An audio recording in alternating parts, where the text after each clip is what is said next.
Bonjour, bonjour à tous, bonjour à toi Sandrine. Salut Didier, bonjour à tous sur Formidable. Alors cette fois, c'est pas moi qui va être maître de cérémonie, mais je me prête au jeu pour Ouais. faire un coming out de santé, parce que, comme vous le savez, on a eu tous les deux, hein, de notre côté, des soucis au niveau de la santé qui nous ont permis de nous alerter et puis de se recentrer, mais je ne vous ai pas tout dit. Et là, cette fois, c'est vrai que euh, Sandrine m'a C'est une belle contacté histoire. m'a encouragé à le faire.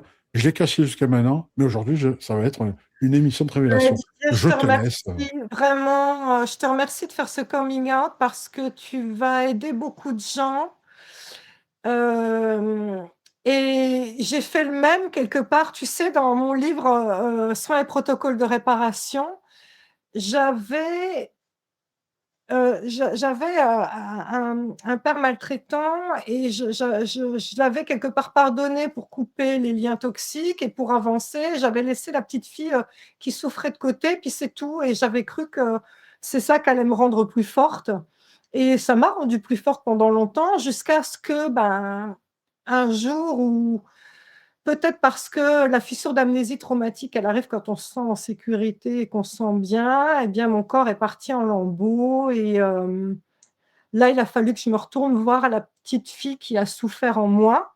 Et donc, c'est pour ça que j'ai écrit le livre Soins et protocoles de réparation qui explique ben, pourquoi on peut avoir toutes ces maladies quand on a vécu des violences par le passé et que même si l'adulte croit qu'il a réglé ça, il reste l'enfant intérieur qui est blessé et qui doit gérer. Et là, on rentre direct dans ton histoire, Didier, puisque ton histoire est la résonance directe de la mienne et tu ne le Ouais. savais pas. Non, c'est vrai. C'est vrai. En fait, l'histoire, c'est qu'à la fin d'une interview, tu m'appelles Ouais. et puis tu me dis, est-ce que j'ai le droit de le dire du coup Ouais, tu peux le dire, voilà, vas-y. tu me Je t'en dis, prie. Sandrine, vu que tu es thérapeute, est-ce qu'on pourrait faire un soin sur le diabète? Oui. Parce Alors, que je tu as vous un le diabète. dis, un diabète de type 2, je suis insulino-résistant depuis 2018. Voilà. Voilà. Et ça, Et c'est vrai que j'avais pas pris conscience avec toi. C'est avec toi que j'ai pris conscience de la de souffrance. ce que ça impliquait, Mhm. exactement. Et là, tu m'avais dit, j'ai déjà fait plein de soins avec des thérapeutes, bon, ça n'a pas trop avancé et j'aimerais tenter avec toi. Et moi, la première chose que je te dis, qui est la chose que je parle du diabète justement, hein, du chapitre du diabète sur ça, écoutez bien l'âme des mots, hein, diabète. Quelqu'un t'a dit que tu étais bête. Bon. Et Mhm. donc là, qu'est-ce que je fais, Didier? Je te dis, bon, bah, Didier, puisque tu as eu plein de thérapeutes, on t'a dit la signification du diabète. Et là, tu me dis, bah non. Et donc là, sachez-le, posez-vous la question, hein, pour ceux qui ont du diabète type 1 ou type 2 ou même d'autres diabètes, hein, y compris le diabète gestationnel, parce que pourquoi ça arrive chez une personne et pas chez l'autre? Euh, la signification du diabète, c'est quelqu'un qui t'a dit que tu étais bête, mais pas n'importe qui, ton père. Donc là, qu'est-ce que je fais? Je dis à Didier, Didier, tu sais que tu as eu un père maltraitant. Et qu'est-ce que tu m'as répondu, Didier? Ah oui, oui, oui, il a été maltraitant, violent, il m'a cassé, effectivement. Il a fait tout ça. Mais à l'époque, tu m'as dit non, non, non, Sandrine, tu m'as dit c'est bon, c'est derrière, je ne veux pas en parler, C'était réglé pour moi. j'ai pardonné. C'était Tu te réglé, c'est souviens? vrai. C'est vrai. Tu as réagi exactement comme j'ai réagi moi quand je suis allée voir mon gynéco et que je lui ai dit, docteur, mon corps tombe en lambeaux. Et il me dit, c'est psychosomatique, il faut aller voir une guérisseuse pour voir ce qui s'est passé avant. Et là, j'ai dit, ah non, non, docteur, non. Écoutez-moi bien, non. Et il m'a dit, avec le recul, vous verrez que c'est un cadeau. Et là, quand je t'ai vu, je me suis vue, je me suis dit, mais c'est pas possible. Tu m'as dit, non, non, Sandrine, oui, tu as raison. Mais non, je ne veux pas en parler. Et qu'est-ce que je t'ai dit? Je t'ai dit, Didier, toi, l'adulte, tu crois que tu as géré. Parce que tu as pu faire une scission, voilà, pour grandir, pour avancer, tu peux pas, bien sûr, tu t'effondres dans la vie si tu passes ton temps à te lamenter sur ce qui t'est arrivé quand tu étais petit. Mhm. Donc tu t'es dit, bah, très bien, j'ai pardonné cet homme, ça a fait de moi quelqu'un de fort. Et je t'ai dit, bah, Didier, on va faire un soin, mais là, il faut que tu me laisses prendre les manettes. Exact. Et prendre les manettes, eh bien, j'aimerais bien un jour, Didier, qu'on le fasse, mais là, pour l'instant, toi et moi, on est trop fatigués, mais j'aimerais qu'on le fasse en soins, comment tu appelles ça, toi? Les web, non, Un webinaire, tu veux dire? un webinaire où je ferai, pour ceux qui veulent, qu'on fasse un soin ensemble, le même soin que j'ai fait à Didier. Oui. Mais en tout cas, nous avons fait un soin de recouvrement d'âme. Et Bah, tu là, faut que tu t'attaques à la source du mal plutôt que de ouais, t'occuper en fait du mal-être lui-même, mais voilà, c'est plutôt quelle est la source de ça. Et c'est vrai que tu m'as fait prendre conscience que ce que je croyais être réglé, c'est vrai que le conscient, ça rappelle ce qu'on a dit dans une précédente émission, où finalement l'esprit, pour se protéger, met de côté des dossiers qui seront trop lourds pour atteindre une certaine maturité pour dire, bon, maintenant, ouais, on peut ouvrir ouais. ce dossier et le régler maintenant, mais pas avant. Et c'est fou parce que le recouvrement d'âme, alors, il est dans le livre Soins et protocoles de réparation si vous voulez le faire tout seul, et il est aussi dans le coffret Mes 40 soins de guérisseuse, c'est le soin numéro 26. Donc, si ça vous parle, hein, ce qu'on est en train de dire avec Didier, que vous vous dites, oh là là, mais là, vous êtes en train de parler de moi, en fait, moi aussi, j'ai laissé le petit enfant qui a subi du harcèlement scolaire, le petit enfant qui a été élevé par le prof de gym, le petit enfant qui a eu un parent maltraitant, là, tout ça, je l'ai laissé de côté celui-là, je ne veux plus en entendre parler. Écoutez-moi bien, vous avez le même problème que Didier et moi. Et en fait, Didier, je vais raconter le recouvrant d'âme en quoi ça consiste. Mais tu sais, Didier, je repense très souvent à ce soin qu'on a fait ensemble et je dois t'avouer que je pleure pour le petit toi parce que je n'ai pas oublié un seul mot de ce que tu m'as dit, pas un seul.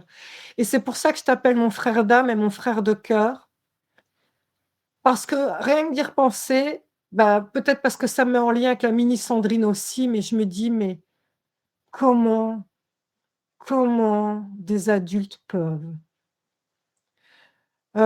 J'ai beaucoup pleuré quand je me suis retournée sur la mini Sandrine parce que j'arrêtais pas de me dire comment un adulte a pu te faire ça à toi, Sandrine. Et quand je repense à ce petit Didier qui disait pourtant, mais non, mais c'est bon, laisse Sandrine. Quand on a fait le recouvrement d'âme, je suis désolée de te le dire, Didier, hein, mais je pleure pour ce petit. Souvent, encore. Et je vais vous expliquer le principe du recouvrement d'âme. Et Didier, puisque tu fais ton coming out, tu dis ce que tu veux dans les je te rends. Tu te souviens? Oui. Le recouvrement d'âme, le principe était le suivant. C'est que j'ai dit à Didier, voilà, tu es maintenant adulte, tu es fort, on va faire venir l'énergie de ton père. Donc là, c'est important, si vous êtes en train de nous écouter, hein, faites revenir l'énergie de celui ou celle qui vous a fait du mal.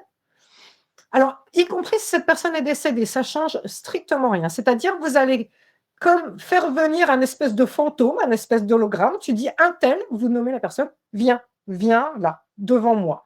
Souvent, vous verrez, elle va se poster à 10 heures ou à 14 heures quand on fait en horloge, hein, quand on parle en langage de l'armée. 10 heures ou à 14 heures. Hein. C'est un peu en biais, pas vraiment de face. Parce qu'on n'a pas envie de les regarder non plus dans les yeux, vraiment, vraiment. Et puis, le principe est le suivant. Il faut que vous compreniez qu'à chaque fois qu'une personne vous fait du mal, qui plus est si c'est des insultes et qui plus est si c'est des coups, c'est comme si elle lançait des poignards ou des flèches sur vous et vous êtes transpercé de blessures. Et donc, qu'est-ce que j'ai dit à Didier? Et c'est ce que je vais vous dire à vous. On le fera plus précisément au webinaire si vous voulez plus tard, mais c'est bien qu'on en parle là. Je disais à Didier, suis ton instinct, tu vas avoir envie d'enlever des flèches ou des poignards qui sont dans toi, donc c'est peut-être dans ton cœur, c'est peut-être dans ton dos, c'est peut-être dans ton ventre, c'est toi qui vois. Tu arraches ce poignard un peu comme tu arracherais un poireau d'un jardin, tu vois, et tu le jettes sur là où il y a l'hologramme de cette personne et tu vas dire je te rends. Donc, je vous donne un exemple, vous arrachez, je te rends tes coups. Pour commencer, je te rends tes insultes. Et Didier, est-ce que tu veux partager ou pas, hein, c'est toi qui vois, hein, ça c'est ton coming out à toi, mais il y avait des je te rends. Oui, c'est vrai, je te rends tes paroles blessantes, je te rends tes coups, mais pas, je te rends ta violence, je te rends ce que tu m'as, je te rends le manque de confiance, le fait que tu m'aies cassé, euh, brisé. Ça Qui a été disait des difficile. choses horribles sur toi, qui t'avait Ouais. programmé sur, ce que tu n'étais pas. Mais, comme mon père me programmait en disant: «Tu es une pute», toi, il avait trouvé d'autres insultes, hein, Waouh. te programmer dans un dénigrement aussi, ça aussi tu lui as rendu. Hmm. Non, non, j'ai rendu ça. J'ai rendu en fait toute sa haine, toute sa, comme, comment dire, toutes ces frustrations qu'il avait portées sur moi. Parce que Ouais. j'étais un peu son Tsukujinbol, hein, c'était vraiment ça. Hein. Oui, il C'était- avait voulu te programmer en un personnage qu'il avait, bah, tiens, on en parle dans une autre vidéo, qu'il avait voulu modeler à sa façon, on se rend compte, hein, avec le C'est ça. recul, hein. Et toi, tu étais juste pas ce personnage et alors? Tu vois? Et c'est vrai que fallait que tu rendes ça aussi, hein, ce modelage qu'il avait voulu faire de toi et Pour donner un exemple, juste pour que les gens comprennent, oui, c'est ça qui est important. Si tu veux bien, je donnerai juste un exemple, c'est que, en fait, si tu veux, mon âme parlait déjà. C'est-à-dire que, issu d'une famille de 7 enfants, ce qui se passait, c'est que tout le monde mangeait de la viande chez nous, quoi. Et c'était rare parce ouais, je que, pensais à ça, je priais pour que tu parles de ça. voilà. Et ce qui s'est passé, c'est que, effectivement, moi, ça m'attristait parce que quand je posais la question, on me dit, bah, c'est un canard, c'est un poulet que tu es en train de manger ou quoi que ce soit. Je me dis, en fait, c'est vivant, ça. À la base, c'est ce que je vois à la télé, c'est ce que je vois dans les fermes, ce que je vois. Et ma mère elle me dit, oui. Je dis, ah, mais je veux pas. Et en fait, si tu veux, ça rejoint ce que disait Pythagore et je crois Einstein, qui disait, mon corps ne sera pas le tombeau des animaux. Je ne le savais pas à l'époque, mais si tu veux, de manière instinctive, je rejetais ça. C'est comme ça Je qu'on sait précise. qu'on a un enfant cristal d'ailleurs, hein. Tu sais, les enfants Ah, très oui, éveillés viennent sur terre dès le départ quand si votre enfant, vous parents, vous dit: «Je ne mange pas la mort» ou «Je ne mange pas mon copain, je ne mange pas», hmm, voilà, c'est une âme très éveillée et c'était ton cas, tu vois? C'est tu comme quoi d'accord. tu es bien dans ta mission de vie, c'est que tu avais le discours de l'âme éveillée qui sait qu'elle ne peut pas manger son frère, en fait. Non, je refusais ça. Ce qu'il y avait, c'est que moi, je voyais la vie comme quelque chose de sacré, une célébration, mais je ne voulais pas nourrir ma vie avec de la mort. Voilà, c'était ça, en fait, le problème. Et si tu veux, ça a inquiété ma mère. Il disait, le gamin, il mange rien. Il mange pas ce que je lui sers. Mon père, en rentrant, voyait ma mère un peu contrariée. Ma mère lui a dit, il refuse de manger la viande. Et mon père a fait, OK, bah, t'inquiète pas, je vais arranger ça. Alors mon père était chasseur, et ce qu'il a fait, c'est qu'il m'a embarqué avec moi. Ce qui a empiré la chose. Parce qu'effectivement, il y avait mon chien, que j'adorais tant, qui était un chien de chasse, voilà, un épagnol, qui ne lâchait pas des yeux, en fait, les canards qui canardaient, c'est le cas de le dire, il plombait avec son fusil, il allait les prendre et il les voyait morts. Moi, j'étais émerveillé de voir ces oiseaux. Alors, je disais, waouh, super. Et d'un coup, poum, Et d'un seul je coup, voyais voilà, qui tombait. Et puis surtout, ce chien que j'adorais tant, il le voyait avec le col vert qui était carrément comme ça, voilà, le cou tombant, et il est ramené, comme j'ai et bien. après, tu forçais à le manger. C'était ça Ah, qui le est soir, encore ouais. pire en plus, c'est que tu avais C'est vu ça. toute la chaîne. Tu avais dans ton cerveau toute l'histoire, quoi. Ah, mais c'était. Ok, écoute, je vais donner un détail qui paraît, si tu veux, qui est. Bon, âme sensible, s'abstenir. Hein. Vous pouvez couper le son si ça vous intéresse pas, mais enfin, si vous supportez pas, et je peux comprendre parce que moi-même, ça m'insupporte rien que d'en parler, mais j'ai vu ma mère déplumée, et c'était sous les ordres de mon père. Il disait, tu vas t'en occuper, on va dresser ce gamin. Il mangera de la viande. Tu vois, quand tu parlais de façonner, c'était ça. Mmh Lui, mh. pour lui, c'était pas normal. Et j'ai vu ma mère, en fait, tourner les cuisses de ces volatiles, les tourner, tourner, tourner, jusqu'à ce que ça pète pour les séparer. J'entendais les craquements, etc. Et ensuite, j'étais forcé de manger. Je mangeais en pleurant. En pleurant, je mangeais. mais tu vas avoir envie de vomir, Ah tu ouais, man. tu sais que Ok. l'enfant intérieur est dans le ventre, hein, Didier, hein. L'enfant Mm, intérieur est dans le ventre. mm, C'est la partie blessée de nous, c'est l'enfant intérieur à chaque fois et comme par hasard, il est dans le centre des émotions et dans ce qu'on te force à manger. Tout ça, c'est lié à ton enfant intérieur. C'était ça qu'il fallait mm. aller voir. C'est ça, c'est incroyable. Tu te rends compte la blessure que tu portais en toi? Et ça, c'est que ça. C'est juste pour la nourriture. Je vous laisse imaginer pour tout le Oui. reste. On va en faire un Oui, homme. parce que ouais, ouais, il y a eu, Voilà. voilà, il y a eu beaucoup d'autres. Vous vous doutez bien que si le père cherchait à le façonner, il y a eu des insultes innommables et des Ah choses oui, oui. innommables. Je te dis, hein, Didier, je te le dis sincèrement, je pleure encore pour ce petit garçon. Et je me souviens que pendant que tu disais je te rends, tu pleurais. C'était le petit garçon en Mm, toi qui enfin s'autorisait à pleurer. Et moi aussi, je pleurais parce que mm, je pleurais toute la détresse de ce monde, toute la violence qu'on inflige à ses enfants. Et quand je parle à ses enfants, je parle aussi à ses ados, je parle même à vous. Imaginons, vous êtes sous la coupe d'un pervers narcissique en tant qu'adulte, c'est votre enfant intérieur qui morfle. Donc, mm, quand vous dites je te rends, même en tant qu'adulte, c'est votre enfant qu'on a blessé, votre enfant intérieur qu'on a impacté. C'est ça qu'il faut comprendre, c'est qu'à tout moment, il y a en nous une partie vulnérable qui n'a pas les moyens de se défendre. Et si ce n'est pas l'adulte, toi, quelque part, qui se dédouble pour le faire, tu pourras pas, tu peux pas aller le voir et tu peux pas aller le soigner, tu vois. Donc la première partie, c'était les je te rends. Je vous invite à rendre au mm. maximum, maximum, jusqu'à alors, je te rends tes coups, je te rends tes insultes, je te rends ce que tu m'as dit, je te La haine, rends tout ça. ce que tu ne Ben, croyais pas pour être capable. honnête, Sandrine, ce, ce- à ce moment-là précis, j'ai pris conscience qu'effectivement, ce que je disais que j'avais pardonné, que c'était réglé, c'était pas réglé du tout. Mais oui, Pas du tout. Mais du tout, du tout. c'était du point de vue intellectuel et du point de vue de l'être spirituel que tu es, qui sait qu'il faut pardonner. Bah oui, Mm, ok, j'ai bien compris ça. Mais il y a plein de couches dans notre être. mm.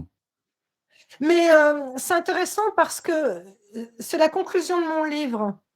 Je me rends compte qu'il y a une fraction de couche en moi qui n'a pas réussi à pardonner et c'est OK. Je te pose la question, as-tu vraiment à tous les niveaux pardonné?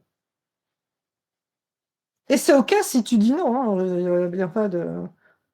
Non, je crois que j'ai pardonné le plus gros, on va dire. Mais il y a un faible pourcentage qui est là, parce que la maladie, la pathologie, c'est une maladie auto-immune, hein, mais elle me rappelle à chaque fois cela. Alors, c'est vrai que le Ben lien ouais. Mm. est derrière, Donc, est-ce que le... voilà, exactement. Ben, tu viens mettre les mots sur mes mots à moi, MAUX. C'est que moi, toi, ta pathologie, c'est le diabète. Moi, c'est l'hypervigilance la nuit et l'anxiété permanente. Mm, Et ça me rappelle, ça me ramène à chaque fois à c'est cette personne qui me l'a fait et je porte ce fardeau dont je n'arrive pas à me défaire. mm. Et alors, moi, ce que j'arrive pas à pardonner, mais toi, il est décédé, donc tu as pas pu lui parler, mais moi, je l'ai confronté Ah, et ah oui. je lui ai dit donc tout ce qu'il m'avait fait et sans surprise, il a tout nié en bloc et c'est là où je reprends les mots de Veina Jokand qui a fait un livre, hein, sur aussi elle qui a vécu des abus quand elle était enfance. Elle dit je veux bien tout pardonner, je veux bien pardonner le vice, je veux bien pardonner tout ce que vous voulez. Je ne pardonne pas la lâcheté. Et je crois que moi, la partie que je ne pardonne pas, c'est la lâcheté. C'est-à-dire qu'il y a des choses, par exemple, tu vois, une chose qui était très dure pour moi, c'est quand il me posait à la danse, il allait manger et jouer aux cartes chez ses parents et il venait que quand la partie était finie. Donc, il me laissait, j'avais entre 5 ans et 15 ans, sur le pavé la nuit toute seule. C'est supra dangereux dans Ouais. une rue noire, morte de trouille en attendant qu'ils viennent me chercher. Ça, je lui ai reproché. Il aurait très bien pu dire, c'est un fait connu de tout le monde, il aurait très bien pu dire: «Oh ben mince, je te demande pardon, c'est vrai, je ne m'étais pas rendu compte de ton point de vue que c'était pas cool». Non, même pas ça, tu vois? Là, pour moi, c'est inconcevable. Ouais. Donc, c'est intéressant, puisqu'on est entre familles, là que vous nous parliez. Vous, est-ce que vous arrivez à pardonner à tous les points de vue? Mais Mm. de mon point de vue à moi, si on n'arrive pas à tout pardonner, je pense que c'est OK. Parce que n'oubliez pas qu'il y a une dimension qui viendra au moment de notre mort. Au moment de notre mort, notre âme quitte notre corps physique. Et on voit le grand plan, à savoir, tu vas voir que Didier, ton père, dans une vie antérieure, c'était peut-être ton frère. Et Oui. peut-être qu'il y a eu de la trahison entre vous. Ou peut-être que mon père, c'était peut-être mon frère aussi, ou mon mari, que sais-je, j'en sais rien. Et peut-être que c'est moi, dans une autre vie, qui lui ai fait du mal, et que donc dans cette vie-ci, peut-être qu'il a eu envie de se venger, j'en sais rien. Et si dans ce cas-là, à ma mort, je me rends compte que c'est moi qui lui avais fait du mal dans une autre vie, ah ben là, je vais lui pardonner tout de suite, parce que je vais lui dire, bah mince, je te Mm. demande pardon, parce que premièrement, je t'ai fait du mal, donc je comprends mieux, tu vois ce que je veux dire? Donc, On comprend la source du mal, ouais, c'est vrai. pardonner parce qu'on n'a pas tout le grand plan, c'est pas au final. Ça, c'est des nœuds karmiques pour moi. Quand il y a des conflits à ce point-là avec une personne de votre entourage, toi ton père, moi le mien, c'est un nœud karmique. Je pense que ton père, tu l'as connu dans une vie antérieure. Pour qu'il s'acharne à ce point sur toi et pas tes autres frères et sœurs, c'est Oui. qu'il avait quelque chose contre toi qui est dans son énergie, qui vient d'une vie d'avant. Tu comprends? Oui, il y avait ouais, il y a une sorte de continuité, de règlement de C'est une compte. continuité. Mm. Que lui, il doit régler et que toi, tu dois régler. Et je pense que c'était pareil pour alors moi, c'est sûr que c'était pareil, parce que c'était même marqué dans mon thème astral. Euh, et, et, et tu sais, il y a souvent des parents qui disent, qui ont plusieurs enfants, et qui disent, oh, lui, non, mais véridique, hein, moi, j'ai eu en tant que thérapeute, j'ai des gens qui m'aiment voir, qui me disaient, elle, Mm. quand elle est née, j'ai su qu'elle m'apporterait des emmerdes. Tu vois, t'as des parents, non, mais c'est incroyable. C'est comme jeter un mauvais sort à ton enfant dès la naissance, que tu vois, tu lui laisses zéro chance, tu vois.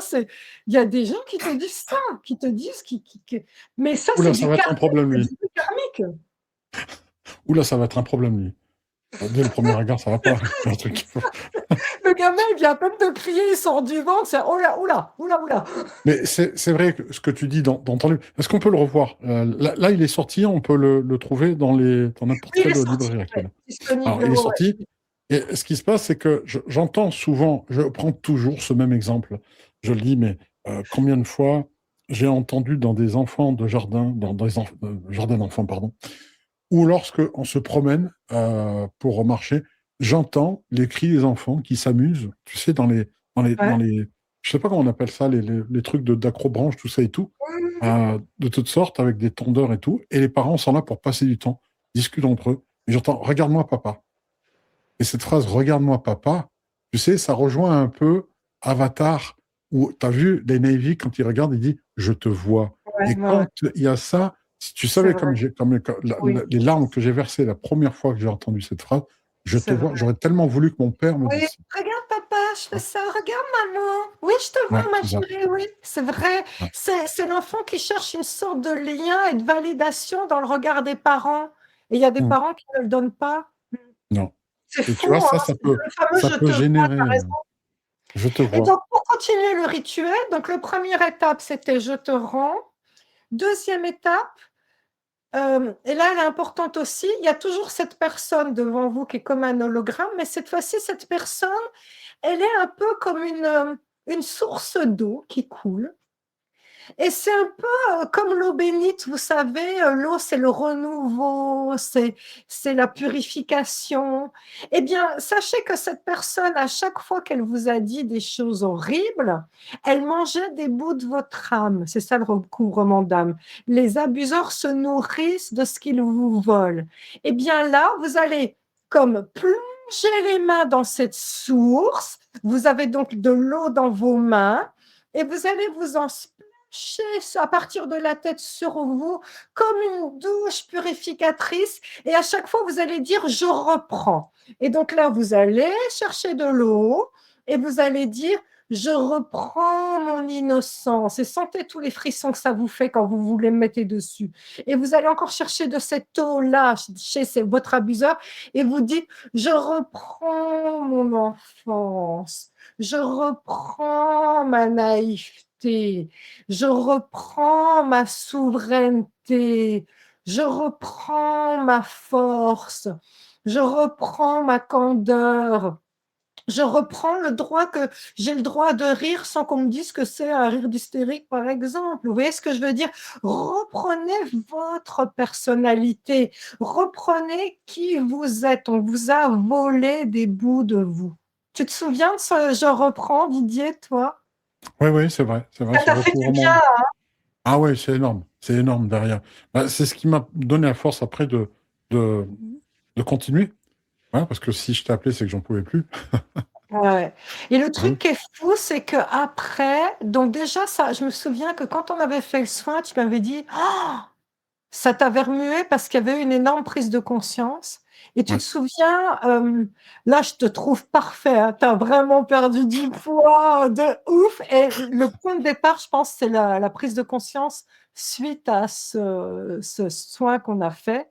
Je t'ai Ouais, rappelé le lendemain en me disant, Didier, tu as une bouée de protection et je m'en pour avoir souviens. travaillé avec les personnes qui ont du mal à perdre du poids, quand on a été tabassé, c'est une protection qu'on se fabrique. Et je t'ai dit, Didier, si tu en prends conscience, c'est fini, tu pourras perdre Mm. ton poids. C'est C'est vrai, fou, hein? c'est vrai, c'est vrai. Et ça m'a, sur le moment, tu vois, j'ai pas fait tilt pendant qu'on faisait le soin ensemble, c'est après coup, et ça t'a fait tilt à toi aussi après, hein? Oui, c'est vrai. Bah, il y a eu cette prise de Tu disais, bon, conscience ok, de se je peux dire, partir, j'en ai plus besoin en fait. c'est ça, bah, on n'a pas besoin de se carapacer déjà parce qu'il est décédé, mais le fait d'être, je prends plus ces coups-là, je suis plus cet enfant-là qui subit. Et tu m'as même invité à reprendre contact avec mon enfant intérieur Oui. pour justement le rassurer et lui dire que c'était terminé, quoi, que je pouvais partir. Ouais, ça c'est important. À la toute fin, c'est bien que tu le dises, dis donc, tu t'en souviens bien. À la Ouais. toute fin, quand on a fini les jeux reprends, je vais vous demander de dire à votre enfant intérieur, donc vous allez mettre les mains sur votre ventre, puisqu'en fait, c'est comme un petit personnage qui est logé dans votre ventre. Vous allez lui dire, je te promets de t'écouter pour toujours. Alors, comment il va vous parler? Il va vous parler par votre instinct, par le je le sens pas. Quand vous vous apprêtez à manger un plat qui est daubé, vous dites, ah non, je le sens pas. C'est bien votre ventre qui vous parle, c'est vos tripes. Eh bien, c'est ça, c'est votre enfant intérieur. Une personne vous fait des flatteries et vous dites, cette personne-là, là, je sais pas pourquoi, je la sens pas. Mais bien sûr que vous ne le sentez pas, ça vient du ventre, c'est votre enfant intérieur. Donc, votre enfant intérieur va vous parler par le biais de vos émotions et par le biais du je sens, je ne le sens pas. Donc, vous allez lui dire, je te promets de t'écouter. Ça, c'est la première chose. Parce qu'il est en vous, pour toujours. Et deuxième chose, puisqu'il est en vous, vous allez lui dire, je te promets de te protéger. Parce que oui, vous êtes fort maintenant, vous êtes solide. Et de temps en temps, il y aura des insécurités. Quand vous allez vous sentir blessé parce qu'on vous a dit un mot de travers, euh, tu vois, par exemple, moi, mon père me disait tout le temps, t'es folle, t'es hystérique, et je vais le prouver, tu vas finir pute. Moi, pour moi, quand on me dit en rigolant, t'es folle, ça me rend dingue. Tu comprends? Ouais, tu Parce que réagis, t'as un driver. Mm. oui, Mm. parce que c'est juste, pourtant ça en rigole, ça devrait pas. Ça va, plaf, ça replante le couteau dans mon enfant intérieur. Et donc régulièrement, l'adulte que je suis doit aller parler à cet enfant en disant: «Sandrine, calme, calme, calme, calme, calme. Cette personne, Mm. elle c'est pas non, non, non, non, tout va bien. Regarde, moi l'adulte, je te dis que c'est OK. Elle a le droit de te le dire, tu n'es pas folle. Non, non, il y a pas C'est de pas le souci». même contexte, c'est pas la même personne, ouais. Mm. Voilà, mais Mm. sauf que notre enfant intérieur, lui, il a 7 ans pour toujours. Il tourne en boucle sur ce qui s'est passé, tout le temps. Et ça, ce sera toute votre vie. Il faut le comprendre.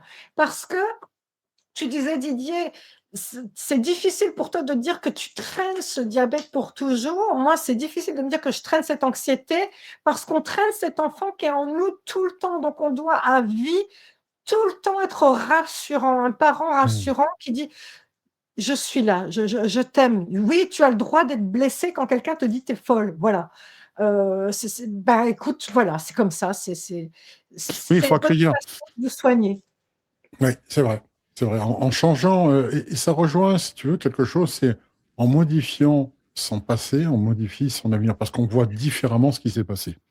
Alors Didier, là, tu viens de mettre le doigt sur une théorie de physique quantique qui est juste énorme et qui explique pourquoi les hypnothérapeutes, la PNL et les guérisseurs sont à ce point puissants pour guérir les traumatismes des gens. C'est la théorie du chat de Schrödinger. La théorie du chat de Schrödinger, elle dit la chose suivante. Il y a un chat dans une boîte, mais vous ne voyez pas la boîte, elle est fermée, hein, donc on ne voit pas. On vous dit qu'il y a un chat dans une boîte. Ce chat est-il vivant ou mort? Ben, vous ne le savez pas. Vous ne le savez pas tant que vous n'avez pas ouvert la boîte pour constater. Eh bien, cette théorie de physique quantique dit la chose suivante. Les deux lignes de temps existent. Le chat vivant et le chat mort existent parallèlement. Et tant que vous n'avez pas ouvert cette boîte pour constater, quand le jour où vous constatez, il ne reste plus que cette ligne de temps. L'autre a disparu. Eh bien, quand on fait le recouvrement d'âme, on revient à la boîte fermée du chat de Schrödinger et on dit « Ah ouais? Eh bien, moi, cet enfant, qu'est-ce qu'il me dit qu'il était comme ça? Non, moi, je suis de nouveau à la boîte fermée. Et mon enfant, dans mon monde à moi, dans ma vie à moi, c'est un enfant qui est respecté, qui est aimé, qui a rendu le mal qu'on lui avait fait, qui a repris. Tu vois ce que je veux dire? Et là, après, l'adulte constate, tu te souviens? Il faut constater. Oui, L'adulte bien sûr. constate que cet enfant a bien repris ce qui était à lui et rendu ce qui n'est pas à lui. Tu as donc fait la théorie du chat de Schrödinger, c'est-à-dire que tu as fait un effondrement du vieux toi et tu as créé une nouvelle ligne de temps d'un nouveau toi. C'est pas génial, hein? Ça, c'est fantastique parce que ça prouve une chose, mesdames et messieurs, que l'esprit a l'ascendant sur la matière et que nous sommes créateurs de notre réalité. C'est aussi simple que ça. C'est ce qu'Einstein s'est évertué à dire toute sa vie. Tout le temps. Ouais. Je crois Fabuleux. qu'on va terminer là-dessus. Qu'est-ce que tu en penses? Bah, je trouve que c'est une belle fin et c'est une très très belle conclusion. Voilà, on vous prépare lorsqu'on sera peut-être un masterclass là-dessus, Ouais. justement si vous voulez y Il faut que toi et participer. moi, on soit en forme là, en ce Il faut qu'on moment. soit bien ouais, pour le faire, pour qu'on transmette Dites si une ça très vous très belle intéresse. énergie. Dites-nous si ça vous intéresse. Oui, Parce que j'ai encore d'autres. On va le faire en direct, hein, je vais couper les liens toxiques. Je vais vous donner des astuces pour pouvoir le regarder en face. Donc, et je vais visiter les abords de votre âme pour vérifier qu'il n'y a pas de trou et que vous avez bien récupéré tout ce qu'elle va récupérer. Donc, on va peut-être le faire, mais le problème, c'est que moi, je suis fatiguée en ce moment, Didier aussi. Donc, c'est vrai. il faut C'est pas qu'on le soit moment. ensemble tous les deux. C'est ça. Quand on aura suffisamment de puissance et de force pour vous transmettre, parce qu'on tient vraiment à vous transmettre le maximum d'énergie, de très très bonne énergie, Ouais. positive, bienveillante, et on va faire en sorte que ça marche aussi pour vous, autant que ça a fonctionné pour nous. Donc, merci à toi en tout cas pour cette transmission, Merci, merci pour cette merci expérience. infiniment. Et puis Merci à voilà. toi d'avoir. J'ai été tellement touchée quand tu m'as dit OK, je l'aurais pas fait Euh, pour quelqu'un d'autre, mais je vais le faire pour toi, tu m'as voilà, dit. c'est Merci. pareil, pour moi c'est similaire. C'est parce que tu m'as invité à le faire et que je l'ai fait avec toi. Mais avec d'autres personnes, non, je Et l'ai peut-être jamais fait. tellement de gens, ils vont te le dire là en commentaire, peut-être tellement de gens en ayant raconté cette Hmm. histoire. Parce que ton histoire, c'est malheureusement l'histoire de plein de gens. Hmm. Comme on dit, elle est tristement célèbre. Beaucoup de gens vont se reconnaître en toi et c'est important que tu aies témoigné. Mais vraiment, je te remercie du fond du cœur. Il y a eu Merci beaucoup de à prise toi. de conscience aujourd'hui, je pense. Hmm. Moi aussi, j'en suis convaincu. Merci à vous tous. Merci Sandrine. Merci à Voilà, vous vous avez son tous, site merci internet. Didier. Et puis partagez, c'est important. Je Au vous revoir à embrasse, tous. je vous aime. Ciao, ciao.